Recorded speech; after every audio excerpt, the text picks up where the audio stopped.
I think that something else that happens on social media a lot too, that is a huge problem, again, from my perspective as a dietitian, is the demonization of specific foods or specific ingredients. That is not the problem. The problem is an excess of calories overall that are nutrient poor. So we're getting a lot of calories that don't contain a lot of nutrients, and that can be carbs, protein, fat, any ingredients.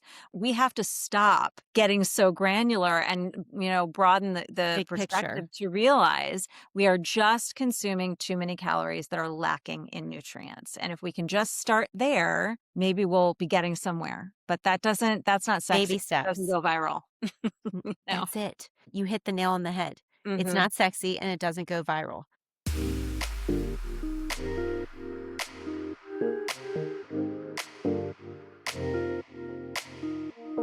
Hey, everybody. Welcome back to Mind What Matters.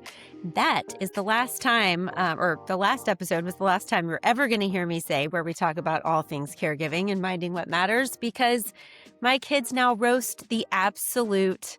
I can't. I'll never say it again. Every time they walk into a room now, that's what they say is, You're kidding. welcome back to Mind What Matters, where we talk about all things caregiving and minding what matters. So just welcome back. It's Mind What Matters. I'm your host for the day, Elizabeth Humphreys. Nikki is not joining me. This is my big fat fault because I thought that she had a different time zone or a different time slot for today. So her schedule's nuts, and everybody's schedule's nuts, let's be honest. But in any event, she can't be with us. She is here in spirit, and I have a great guest for you today. She is a repeat guest, and I am very excited to have her back. She doesn't know this yet, but she's about to find out real quick that I'm about to ask her to be on the board of Mind What Matters. Yes, ma'am. I was going to wait and do it in person, but now I'm going to do it live on air where she really can't say no. It's like those people who ask you to marry them in front of people. Right. Or break up in a restaurant. Right. Wow. Right. Hey God. Let me introduce this character before we keep going. Man, I'm really up for a humdinger of an intro today. All right, guys. Barbie Boules. You might remember her from when Nikki and I restarted the podcast. And I don't know what season it was, but it was long ago before this, at least a couple of years ago. Barbie was introduced to me through one of our other board members, Dr. Annie Fenn of the Brain Health Kitchen. Barbie is a registered dietitian with over 20 years of experience with helping serve over 1,700. Is that right? 1,700? Wow. Private clients and corporate wellness programs. Her personal passion evolved into purpose after her mother's Alzheimer's diagnosis, something else we have in common. Barbie's on a mission empowering women to navigate midlife with a forward-thinking emphasis on cognitive fitness and optimal brain aging. At the heart of her research is a singular goal: to provide exceptional quality, up-to-the-minute, and uncomplicated information about how you can protect your brain and thrive physically, mentally, and emotionally. And I will add to that little intro that she has the most no-nonsense, no bullshit thing about her that I have come to appreciate so much in this wellness space.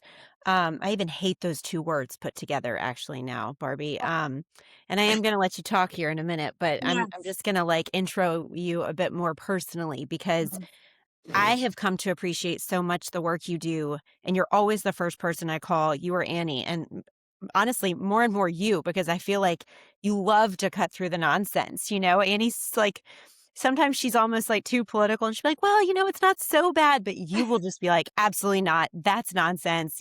Those people should be shot. I love how eager you are to bring the truth to people, and how much of a passion you have for serving women, especially because I think you realize, and certainly I do, how I think women are so easily preyed upon, and Yes, especially in this uniquely time of vulnerable. life, Yeah. because we're just desperate, for Mhm. anything that's going to make us feel better. So Right. I love you. I'm so excited you're here with us again today. I'm thrilled that I've asked you on air to be on my board. Yeah. And I can't think of a better person to have on my team.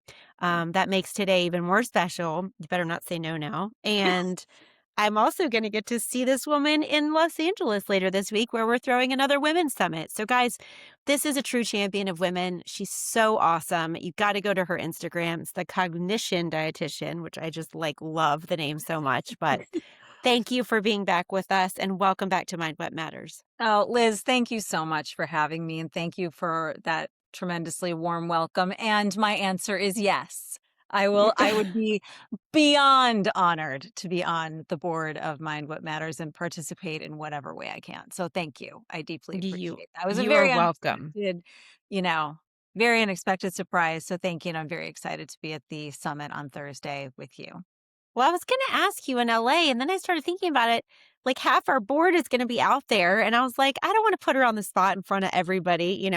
Not that this isn't, several Well, hundred you could people. always cut it, but Yeah, yeah, I could have. I could mean, have just cut it. That was awkward.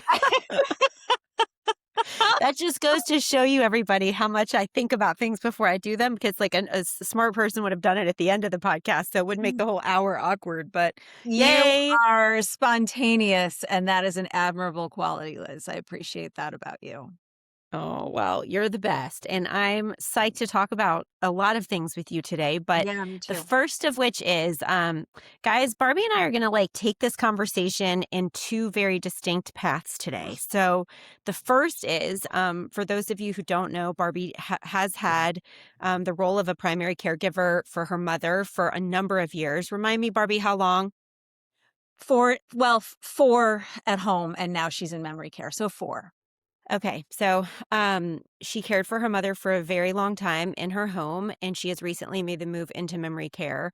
And we were going to talk a little bit about what that's like. I think that there's a lot of preconceived notions about what that move actually looks like for families. And Nikki and I have spent the last couple of episodes, we re-released one last week that I had done probably, 6 years ago now. I mean, it was really like the first Wow. season of this podcast, and the whole reason I started it.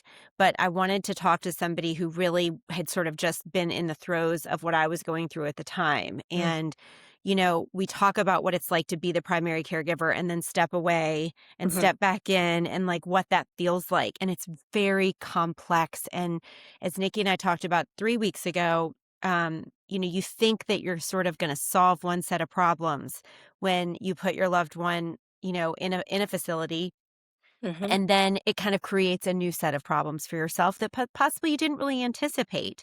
And you and I had a really honest conversation about this. I think I was sitting in carpool line a couple of weeks ago, and I just really thought it would be such a good thing to talk about on this podcast because Mhm. the truth is everybody goes through this. Mhm. You kind of go through this period of I don't know if it's the right time to put them in. Is it the right decision? You're sort of grappling with whether or not to do it. And then once you've done it, you're sort of left with the ick a little bit. And you think you're going to be free and all of a sudden feel better. And the opposite is true. So will you just walk us through a little bit about that decision and how you came to know that it was the right time for you and your mom? Yeah. It, obviously the trajectory of this disease, we can never be certain exactly about, what it's going to look like, but we kind of know where it's going to end up. And what I had Right. always hoped is that I would be able to keep my mom in my home with me. I mean, with outside care because I have to work until the end. But what I always said is I will make the move to memory care if it becomes unsafe at home. And Hmm. unfortunately, it did. And the real decision kind of came in two phases. March of last year, so 2025, we had an incident that got me realizing, okay, it really is time for me to explore this and, really check this out. And once I had made the decision and found a place, I had a panic attack about it. I realized I Mm. don't think I can do this right now. I was kind of honestly, I was sobbing every day about feeling like I was abandoning her. And so I decided, very long story short, and a lot of, nights and days thinking about it, talking to my sons about it. Um, I decided to stick it out a little bit longer. And then in June, early June, it was unequivocal. We had an incident that it just became obvious. We had to put her someplace where she could be observed 24/7 without us worrying about it. In addition to that, that was also when I realized she didn't know who I was. I was showering her one day, and I could just tell by the way that she was looking at me, sort of very curiously, not afraid, but just very curiously, that I asked her, I said, "Are you comfortable? Do you know who I am?" And she didn't. And that Mm, too, for me, was like, okay, now it's time, because that is a level of unsafety. If she didn't know who I was, would I be able to help her and control situations and so on? So, it took a couple months to get into the place I wanted to be in. A spot had to open up. I was very particular about where I wanted her to be. I wanted her to be close and in a great place, or as good as they get. So ultimately we moved her, and so I had about 8 weeks between absolutely making the decision and the day of the move. that's a long You- time. yeah, and during those 8 weeks, I really anticipated a sense of relief on the day or shortly after moving her in. I was anticipating, okay, that's going to be done. She's going to be settled. The room is going to be beautiful. We're going to make it really nice. We're going to meet the whole staff. I'm going to feel really good about her safety and all of it. And oddly, still, and that was last August, that feeling of relief has not come. And that was really surprising to me. I was sure that I was going to sleep better, feel better, just, but now it's all of this. How often should I visit? What should I do when I'm there? Who do I need to talk to? What supplies does she need? And making sure, because sometimes there's turnover at these places, and then you have to get to know the care coordinator and the nursing staff again, or the care staff. And so it is, like you said, yes, one problem is solved, but then other, I don't know if I want to call them problems, but concerns come Mhm. up. So it's never quite finished, Right. and that was honestly surprising to me. Yeah, Mhm. it's amazing. My mom didn't live with me for that long at all. It was only a few weeks, and it was over the holidays, which, Mhm. made things. I have two of my three kids have birthdays the week of Christmas. So it Oh, was a busy. chaotic time, Yeah. yes, to say the least. But you know, for us, it was more about my kids. I think I would have been happy for her to stay with me. I mean, honestly, a lot longer. When my mom moved in with me, she was at a place where she just needed reminders and she Mhm. needed, like, kinda constant supervision with Mhm. especially whether or not she was taking her medication, Mhm. whether she was eating. Really eating was Mhm. the biggest thing. She had quit eating, Mhm. on her own and had just lost so much weight and, she was getting really hypoglycemic every day Mhm. and was quite nauseated, Mhm. every morning because she hadn't eaten enough the day before. So we were really worried about like her falling, passing out, falling, what have you. But she could still converse. She could Mhm. still talk to me. She still enjoyed things. Um, it wasn't really, in my opinion, it wasn't the right time for Mhm. her to go into a facility, which obviously made things so much harder for Mhm. everybody. Right. Um, but it wasn't my choice. I didn't exactly have like full control over, the ins and outs of like her money and things like that. So I was sort of doing the best I could. But my kids were the ones, to my surprise, that after about a month started coming to me and being like, when is Maddie getting her own place? Mm. When is she moving out? And I could tell that it was really wearing on them. Mhm. Um, and that was tough, for me to grapple with because in so many other cultures, it's such a normal thing that, Mhm. your grandparent comes to live with you no matter what. Right. And the kids just sort of pitch in and they go and they help. And so I had a really hard time in my mind, like grappling with that. I can Mhm. remember my husband and I even getting in like pretty significant arguments about it of like what was the right thing to do. Yeah, And I what's think more important? Yeah, yeah. what's more important, and that's the thing, is that one statement right there is what's the right thing to do is Mhm. always what caregivers grapple with in this Mm. situation. And I think, did your mom decline when she went into the facility just because it was a move? Yeah, Yeah. yeah. So there's another layer of guilt that Mhm. comes in, like, and obviously we expect them to, right? Like if you move anyone with Alzheimer's or dementia, I say this all the time. Even if it's, a minute down the road, it doesn't matter. It's just the change of place is Mhm. going to trigger another downturn. And so I think caregivers who have made that choice, they're going back, they're seeing their loved one in there, and they're feeling guilt that they're the one who caused that. Mhm. And you can't. You can't feel guilty about it, and you can tell yourself that all day long, but that it just lives inside of you. It's Right. there. And Yeah. it's like a ever-present, it's almost like your heart has two parts that beat, Mm. and it's like one keeps your body going, and it's like, okay, pumping blood, getting it everywhere it needs to be. It's like you have another one that sits right next to it that's just like a constant reminder beating of Yeah. like, hey, remember they're there. You're not. Right. Hey, remember you're living your full life. They're not. Mhm. Mhm. And I think it's such a heavy layer that people don't expect. And once Mhm. again, not something that people talk about, which is why I'm wanting to bring it up on this podcast. Yeah. But for me, and I don't know, tell me if you feel this way. Every time I would go visit, my mom, particularly on the days that she was really despondent, Mhm. which, I would say after the first year, it got really bad. Mhm. Um, I would walk out of there, and some of the days she would just stand at the entry, just watching me go. Yeah. And, I could tell, she just was like, take me with you, take me with you. Mm. And the truth is, even if I had taken her with me, in 30 minutes, she'd be asking to come back. Right. It got to that point, which was really surprising. I will never forget the first time I brought her back to my house for dinner and she asked to go home. And I was like, what? Wow. Like you had begged me to never take you back again, when this whole thing first started. Right. And now, you're asking to go back because your world is getting so much smaller. And clearly my house, 3 kids, 3 dogs was a lot for Mhm. her to navigate. Mhm. But one of the things I just remember doing, and if you do this, I would just watch her. I would go get in my car and I would just look at back at the entry and I would Mhm. watch her face just, watching me. And she Mm. would try and be so brave.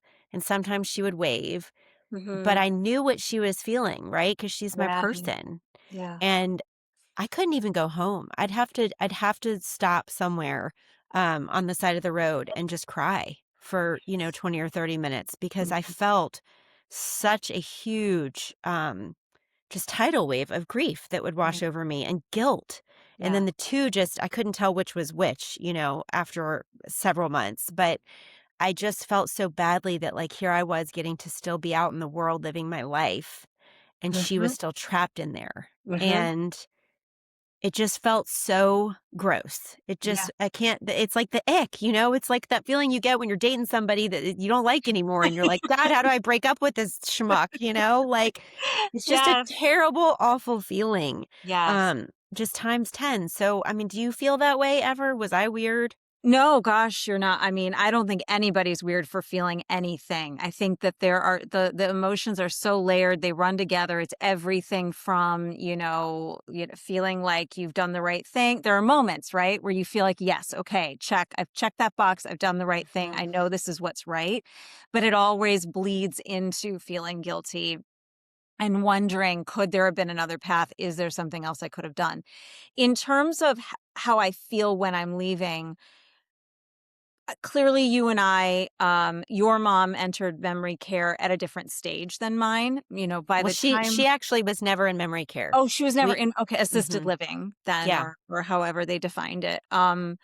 Yeah, by the time I moved my mom there, I mean, clearly she had a tough time for the first couple days orienting, and they told me she wasn't sleeping and so on, but again, she didn't really know who I was or who my children were at that point. So me leaving, while I'm sure we never know what little blips of memory and little sparks of something that they have, from time to time, but I have never experienced yet leaving and feeling like she wants me to stay. Mm. We're very much at the point where, I'll spend time with her and then I'll ask her if she'd like a glass of water and she'll say yes. And so I'll go and get her a glass of water. And when I come back, she doesn't even remember that I had been. It's less than 60 seconds, She doesn't even Wow. remember I had been there or that she was thirsty. So, that's where we are with it. But just on a whole different level, I think just I'm an only child. And so, and both of my parents growing up, my father died with dementia also in 2019. He did not die of dementia, but he had dementia when he I died. did not It know was, that. Okay. yeah, it was not diagnosed formally, but it was very clear. but he had other issues. So for me, um, I growing up, my parents, they worked out all the time. They were runners. They ate amazing food. They traveled. They read books they were never not reading a book. My mom has a PhD. They both ran their own businesses. I mean, these were people who were like all over the place and going and getting and doing and socializing. I mean, never in my mind could I have imagined, let's say 10 years ago, that both of them would be in this situation and have my father have failed and my mom to be failing from this illness. So This is that terrible news. This well, this is well, terrible, terrible news. and I I don't mean for it to be and they didn't have the genetic predisposition either. So or ApoE4 I should say. So don't lose heart, don't lose faith. There's still a lot we can do. And there are things, I'm not going to give their entire health history. There are certainly things that I can point to that that might have been risky. But I think that for me, when I leave or when I go or when I'm thinking about it, it really is more sort of just the tragedy of it all and Mhm. feeling like, oh, how devastating that these two, and we're talking specifically about my mom, this incredibly lively, intelligent woman is in this situation. And so sometimes when I am out living my life and doing things, and I don't ever forget about her completely, but I'm sure you know what I mean, where it's not on my mind. And then suddenly something will trigger me and it's on my mind. It's like, oh Mhm. my God, how could I have forgotten that my Yeah. mother is, but we're not supposed to do that. We're not supposed to lie in bed all day thinking about it. We're supposed to live our lives. And that's exactly what my mother would want me to be doing. She would want me to be getting out there and doing things and talking about this and talking about her and Mhm. not spending as much time as possible feeling guilty about what we've had to It's do. it's such a hard thing to wrap your mind around that Yeah. when you know better. Yeah. I mean, my mom used to always say, I will never forget this, especially when Hunter and I were first married and she was well. Sadly, my husband didn't get to know my mom for all that long before Mm, she started to really have memory trouble and to kind of start acting in peculiar ways. But I remember one of the first, like, times that, we had all had dinner together, and it was clear, Hunter was the one and we were gonna get married and, mhm. whatever, and they hit it off immediately. I mean, my mom just Oh, adored nice. him, Nice. and she was like, "He is precious, I think he's the one." I couldn't say enough nice things about him, kind of a thing.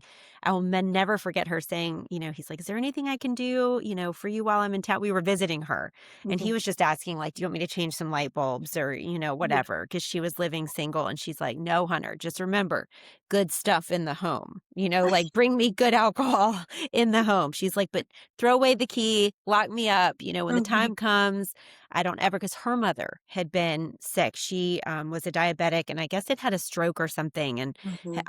on the operating table when she was having Mm, some kind of procedure. And she really was never the same and was fully dependent on my mom and mm, caregivers, that my mom had to sort of like watch over all the time. And my grandmother was a piece of work. She would like sneak out of the nursing home and go buy, all the jewelry she could at oh, jewelry stores. My oh, mom would get these calls. I mean, this was small town Louisiana, right? Like in right. the 80s. And Everybody she'd knew get everybody. calls from Mr. Smith, Mrs. Waters, your mother's here again, buying up everything. So she was kind of a pain, for my Right, right. mom. And I think really gave her a hard time. And so she Yeah. was always like telling me, I would never want to be a burden to you. I would Yeah. never want you to spend your life, caring for me in this way. And then when it happened, it was the total reverse. I mean, Mhm. she was, like, all about me, and, Really? the night that we put her into the facility, it was going as well as it could have gone, and I've told this story on the podcast before, guys. If you wanna hear it, it's terribly tragic and sad, but you can go back to the beginning with Nikki and I, and I'm sure I tell it somewhere, but it was, after school special shit kinda sad. I Mhm. mean, really, really awful in every way you could imagine. And I left her there that night knowing it wasn't great. Things were fine for the day. And then the minute we took her downstairs to the like cafeteria to like see where she would be eating her meals and she saw the Mhm. other residents and she sort of Mm, realized where she was, mhm. it was like game over. Yeah. And when I tell you I never saw my mother again, I am not sugarcoating that. Yeah. She completely fell apart. And Mhm. it was like I mean, it was literally like you had opened one door and seen one person behind it and closed it, and then the next time you opened it, it was like a completely different person. Yeah. And not only was she angry, but it was directed at me. You Mhm. know, it was like, "How could you do this to me? I would Mhm. never do this to my own parent. Mhm. You can't leave me here. I'll lose what's left of my mind. How dare you?" Oh, Liz. And it was, just a slow and steady just cycle of that. There would be some days where she'd be at least a little bit okay. The Mhm. facility's response to that was, of course, to medicate her because it Mhm. got really bad really quick. Mhm. And I think obviously a lot of facilities do that because they're worried that, a patient, especially my mom, she was like, threatening, I'm not going to eat. I would Mhm. just rather die than be here. And so they take those words very seriously. Sure. Um, and we're talking about, putting her on some sort of like psychiatric hold at a hospital. Well, that's the last thing I want. So they're like, all right, well, let's try a bunch of medications. So then she was Mhm. just a zombie for several weeks. And then when they finally sort of titrated her off some of that, like the heavy narcotics, or not Mhm. narcotics, but psychedelic drugs. Mhm. Psychedelic, that's not right. Psychoactive. Active. Psychoactive. Thank you.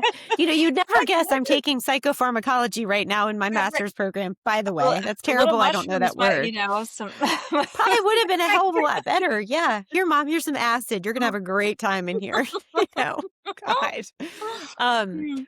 but she was just never the same. And even if she was having a relatively good day, it was still just like this low lying current of Yeah, like, my life sucks now. Like, yeah. I hate this. I don't want to be here.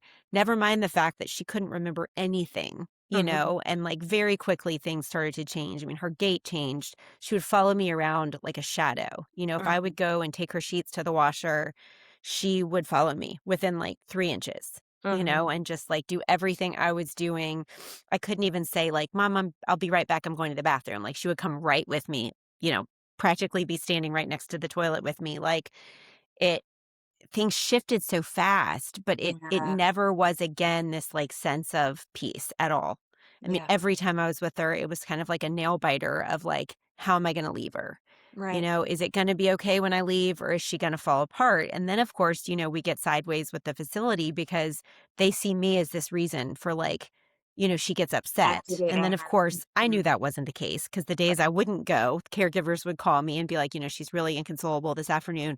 Could you just come up and hold her hand or walk her around the courtyard? Because that always seems to help. And Mhm. it did help until I had to leave, in which case it was bad again. So I truly was like, damned if I did, damned if I didn't. Yeah, And I just lived with this sickening feeling all yeah. the time. And the days that I'd be like, okay, I just can't put myself through that, I'm going to stay away. Mhm. Then it was like I felt guilty for not going because I was the only person who brought her any peace.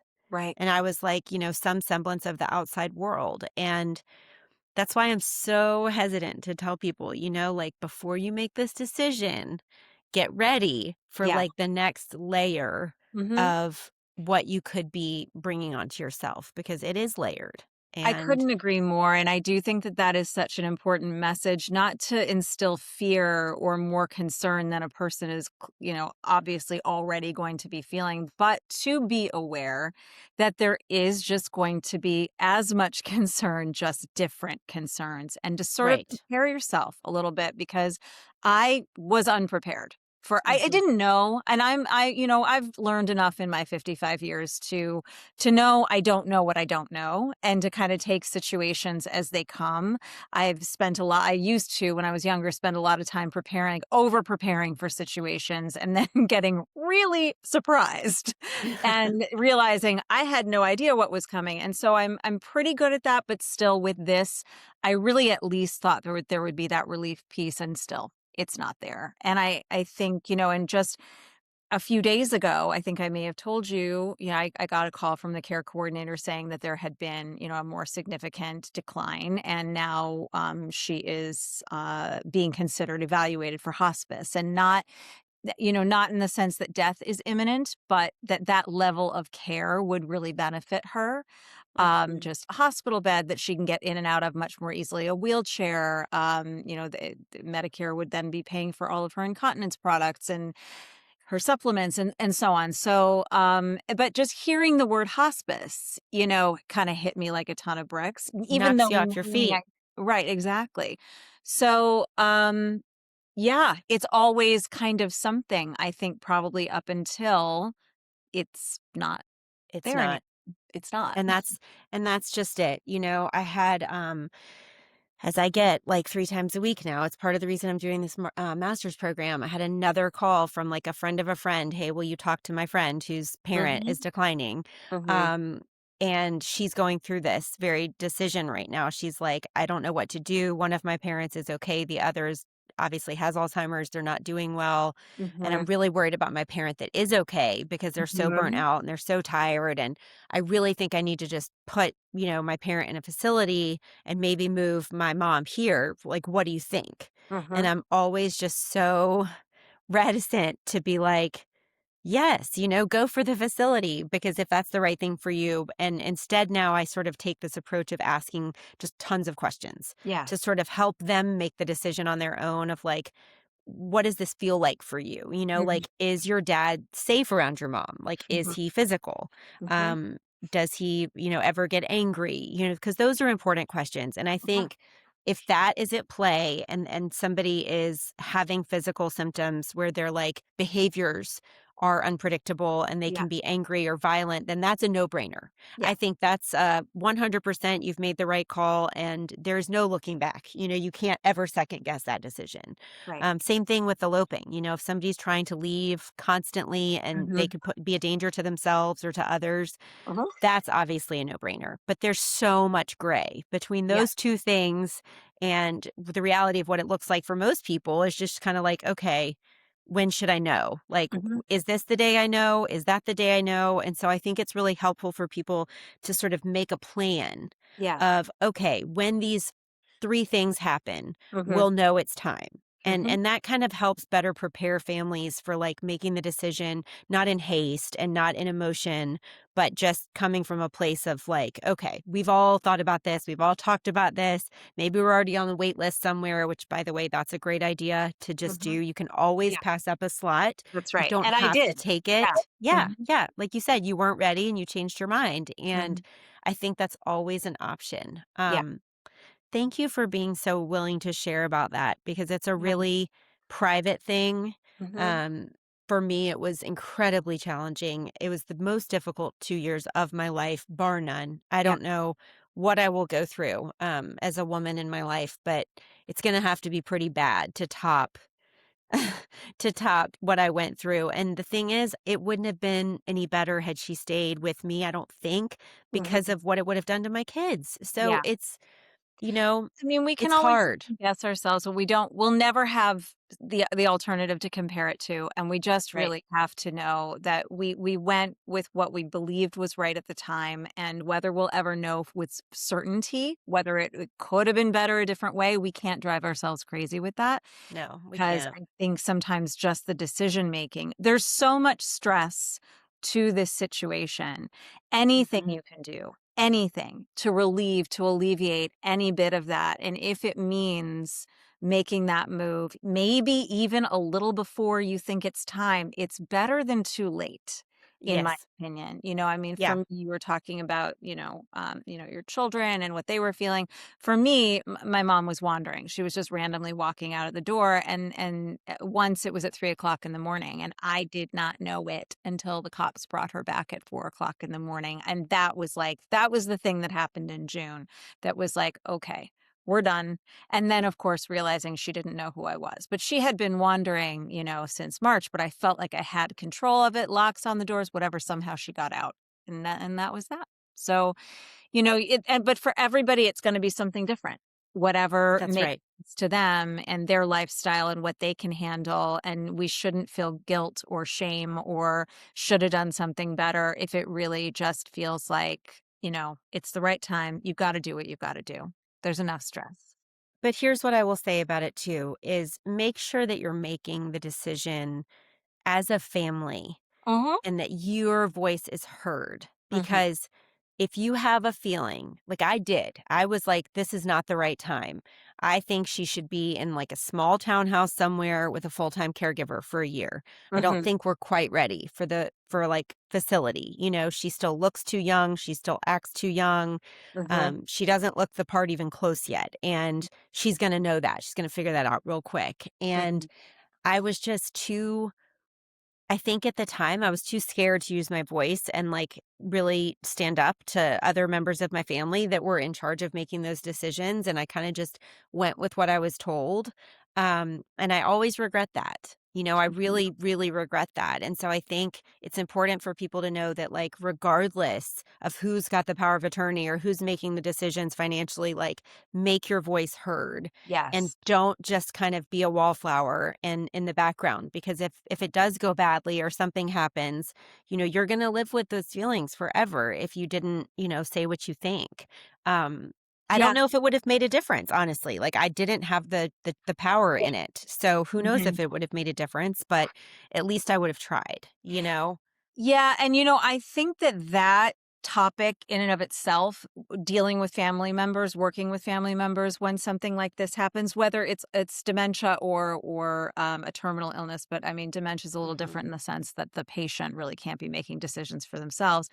That is a whole topic in and of itself that so many people need better information about.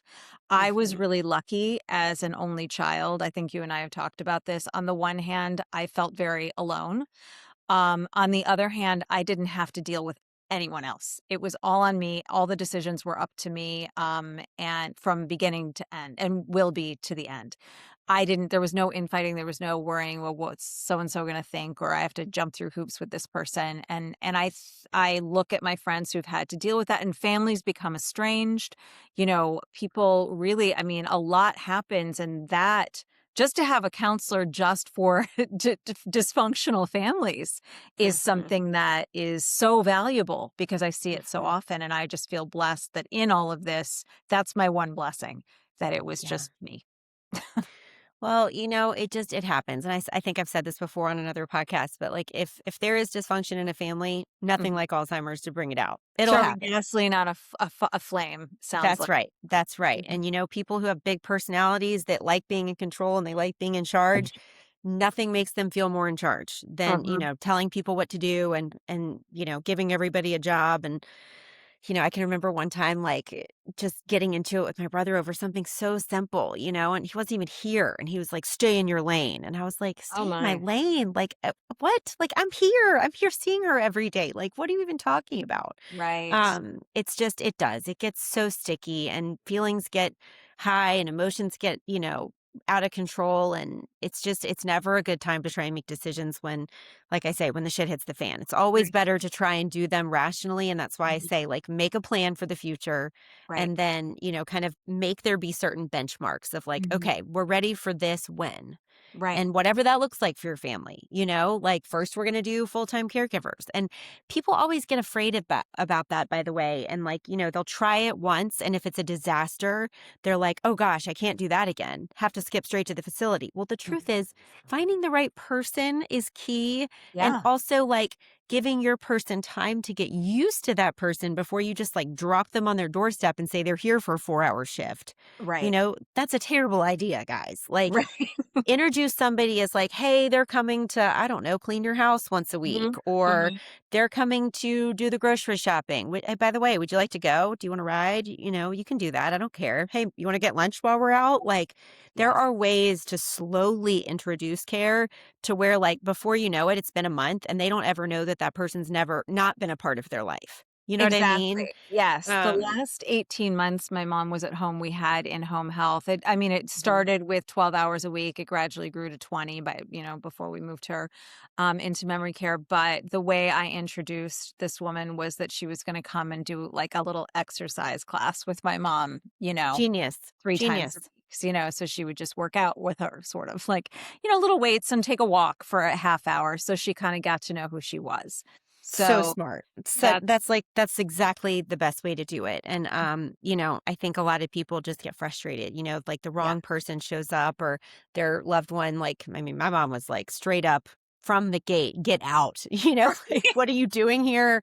I'm not going to be here. And so I think it would have been more helpful to like have had somebody there with her, with the person, Mhm. like kind of making it a bit more of a easy transition. But anyway, Transition, yeah. that's neither here nor there. Okay, we've talked about this a lot, and I don't have you for that much longer. So Okay. while I have you, Yes, and ma'am. since you are a registered dietitian, I am Mhm. dying for someone to.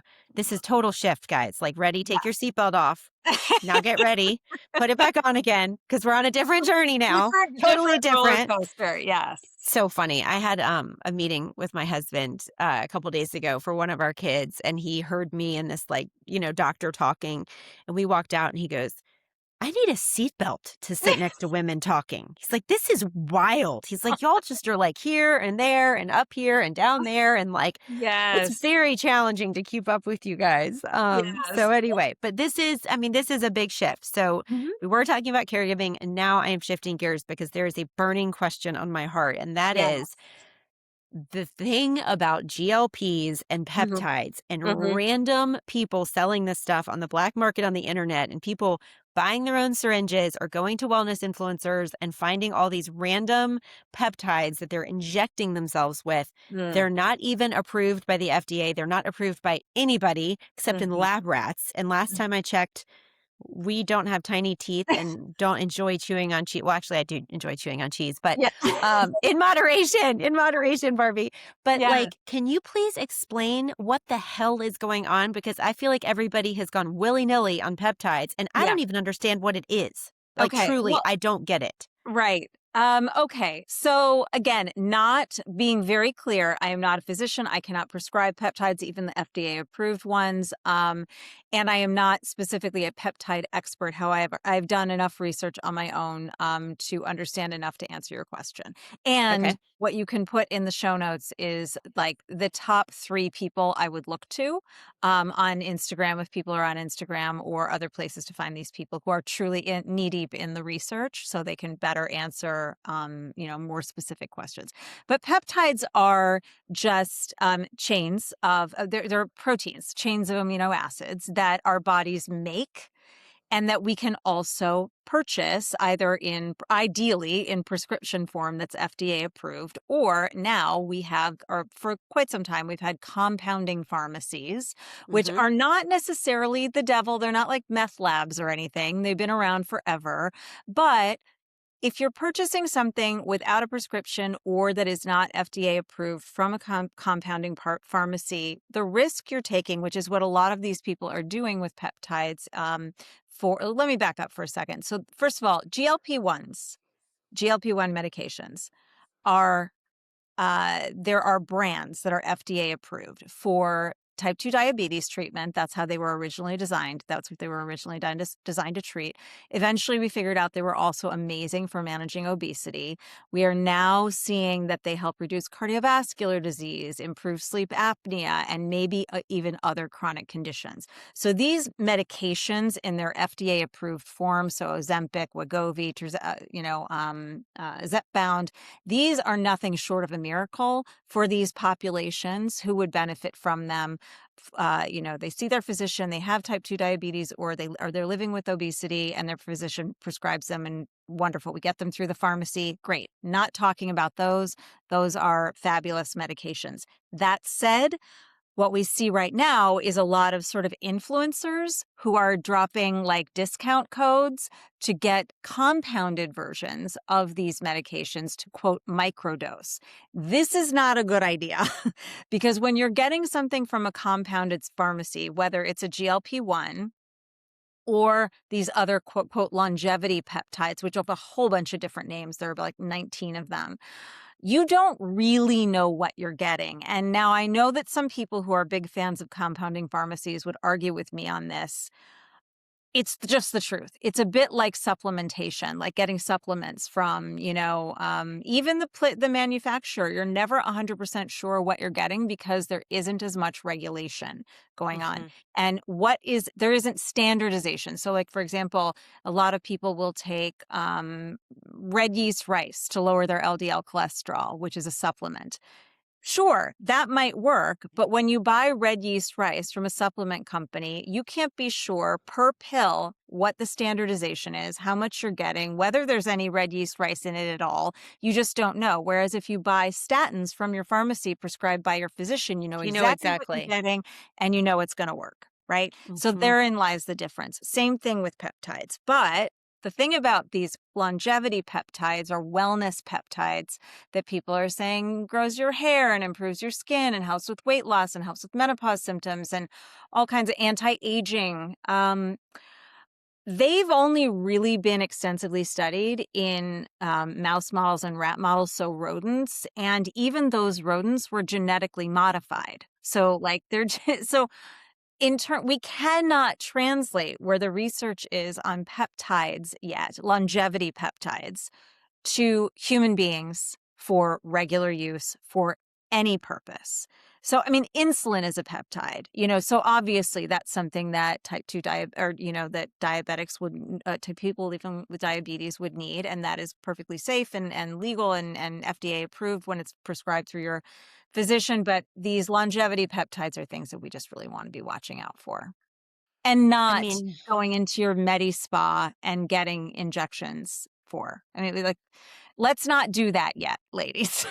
Please. no. And I mean, I think what so many people like, it is one thing, if you're 100 pounds overweight Mhm, and you're pre diabetic and you ask your regular practitioner or general practitioner for this medication to help bring your weight down, help potentially like not go to full blown diabetes, whatever, that is one thing. But I mhm, think right now what we have is a lot of women who have like entered into perimenopause. mhm, They've entered their mid 40s. They've maybe put on an extra 10 pounds mhm, that is very resistant to mhm, coming off the scale. mhm, And they don't want to lift weights or they don't have time to lift weights or they don't want to control what goes in their mouth. And mhm, it seems a lot easier to go to your doctor and say, hey, can I just have like a little microdose of this so that I'm not mhm, as hungry? And I mhm, just think that that's so dangerous mhm, because the truth is, we don't even know long term. Like I have heard from a lot of people that you have to stay on these things once you start. Otherwise, the weight comes right back. mhm, And so, like, it would be so much more beneficial for women to be like, hey, I know if I want to lose this weight, how about I invest that money in like a good trainer or a good nutritionist mhm, and get a plan mhm, and actually focus on my health, mhm, in terms of losing the weight the right way, mhm, learning better habits to cope with my perimenopause or my new body or mhm. my body that's going to have to take me through, from midlife all the way to the end. Yeah. Oftentimes it's just learning how to treat your body as it changes. What Mhm. I did in my 20s to stay fit and slim is nowhere close to what I'm doing now. And Right. I have a big feeling that by the time I'm 65 or 70, God willing, if I'm still here, I'm Mhm. surely not going to be running marathons. Right. That's not going to be good for me by that point either. It's probably not now, truth be told. I'm sure you're like internally going, uh-huh, uh-huh, uh-huh.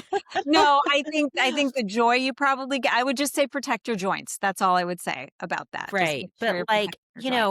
this has just gotten out of hand, and I No, mean, it I'm really has. And I mean, I think that again, as I mentioned earlier, the research is really these drugs are not going away. In fact, they're evolving to be more specified and even more complex in terms of their composition, in terms of what they can target.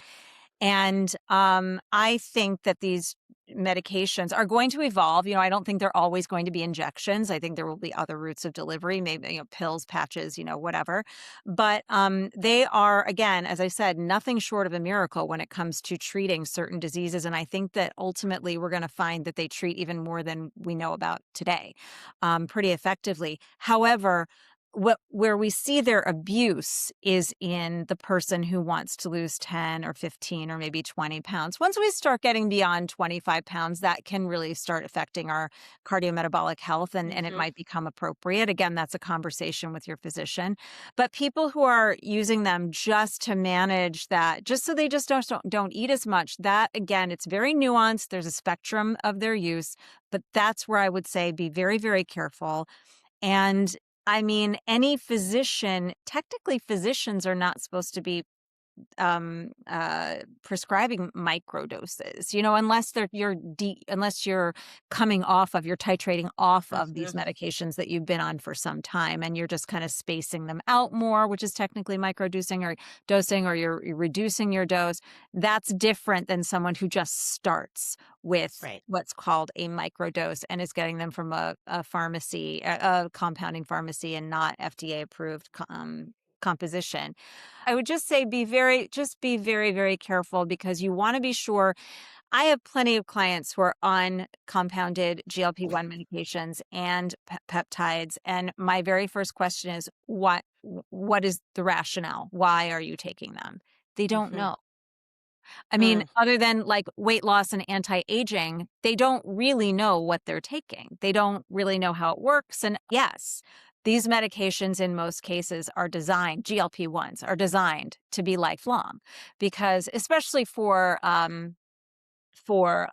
weight management, because the way they work is to suppress appetite. And once you come off of them, your appetite will return. And a lot of the cardiometabolic benefits are going to be lost when you come off of them as well. So there's no shame in that. We're on blood pressure medication forever. We're on statins forever, most of us. So there's no shame in it being a lifelong medication, but that just is something that needs to be understood about these medications Right. and their effectiveness. I just think it's so confusing because there's so many doctors online now, and Uh-huh. specifically Instagram, and this is why I always like preach, do not get your medical information from Instagram. Like, No, just and do not definitely no do one it. with a discount code. Like, that should be Right. your biggest giant red flag And, that like, this but, person. there's some people that, like, I've really trusted in the past, and I'm not Mhm. gonna name names on this podcast because I'm not gonna do that, but, like, there are Right. people that I have really supported and really valued their research, and now, they're selling creatine, and they're Mhm. selling, these supplements, and you're like, "Really? Like, is Mhm. everyone selling out for sponsorships?" It's really sad. There's a Inevitably. lady I love, actually, and I would encourage all of you to follow her. Her name's Nina and the Brain.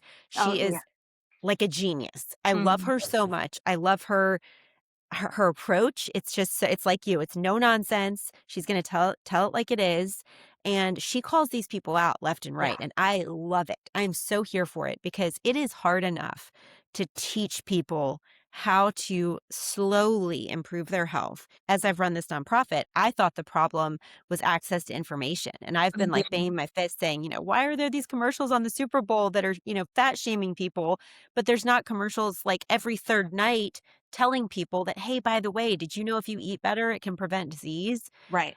And in reality, like, the more and more I've kind of spoken about this, I think some Americans are really resistant. They just don't want to change. And Right. that's where I Haven't think these changed. wellness people, they take advantage, in They my opinion. absolutely do. And I think that something else that happens on social media a lot too, that is a huge problem, again, from my perspective as a dietitian, is the demonization of specific foods or specific ingredients when it Hmm. has absolutely nothing to do with specific foods or like Right. carbs or seed oils. That is not the problem. The problem is an excess of calories Hmm. overall that are Hmm. nutrient poor. So we're getting a lot of calories that don't contain a lot of nutrients. And that can be carbs, protein, fat, any ingredients, or Hmm. looking at, calling out, food dyes and things like this. We have to stop getting so granular and, broaden the Big perspective picture. to realize we are just consuming too many calories that are lacking in nutrients. And if we can just start there,